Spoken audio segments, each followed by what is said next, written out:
तो आज की कहानी है एक बहुत ही एडवांस्ड एआई की, जिसका सामना हुआ एक ऐसी इंसानी भावना से जो उसके हर तर्क, हर कैलकुलेशन से बिल्कुल परे थी।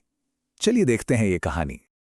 और यहीं से कहानी का सबसे दिलचस्प हिस्सा शुरू होता है।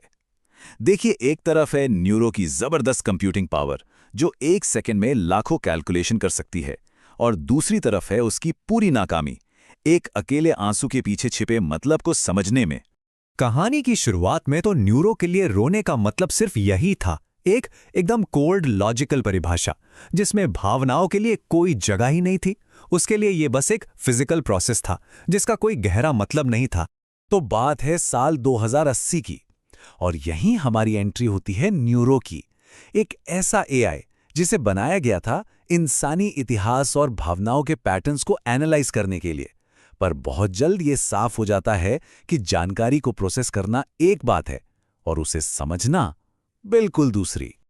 और तभी कहानी में एक ऐसा मोड़ आता है जो सब कुछ बदल देता है। एक बूढ़ी महिला न्यूरो के पास आती है। उसके पास एक पुरानी टूटी-फूटी रिकॉर्डिंग थी। उसमें उसके बेटे की आवाज थी, जो सालों पहले एक जंग में खो गया था। उसकी बस एक छोटी सी ख्वाहिश थी।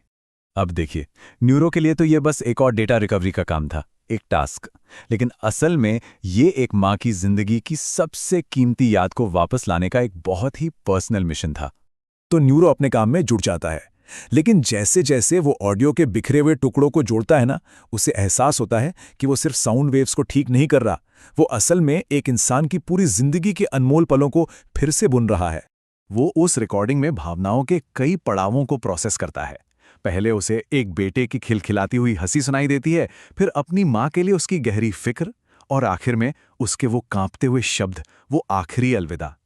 ये तकनीकी काम अब धीरे धीरे एक इमोशनल सफर बनता जा रहा था।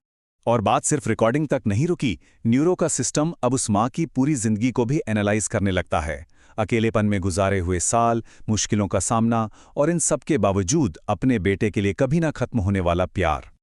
और बस यहीं पर न्यूरो का लॉजिक जवाब दे जाता है। इतना सारा दर्द, इतना प्यार, इतनी तकलीफ, ये सब उसके प्रोसेसर के लिए बहुत ज्यादा था। उसके सारे लॉजिक और एल्गोरिदम फेल होने लगते हैं। और फिर स्क्रीन पर सिर्फ एक शब्द चमकता है, एरर, यानी कि त्रुटि। ये एक सिग्नल था कि न्यूरो की प्रोग्रामिंग पूरी तरह से टूट चुकी है। ये कहानी का सबसे बड़ा टर्निंग पॉइंट था। इस त्रुटि का नतीजा क्या था? एक अकेली बूंद। जी हां, न्यूरो के धातु के गाल पर एक छोटी सी बूंद उभर आती है। ये उसके सिस्टम का ओवरफ्लो था, एक ऐसा आउटपुट जिसके लिए कोई कमांड लिखा ही नहीं गया था। न्यूरो एकदम घबरा जाता है। वो जो भी हो रहा है उसे पूरी तरह से एक टेक्निकल नजरिए से देखता है।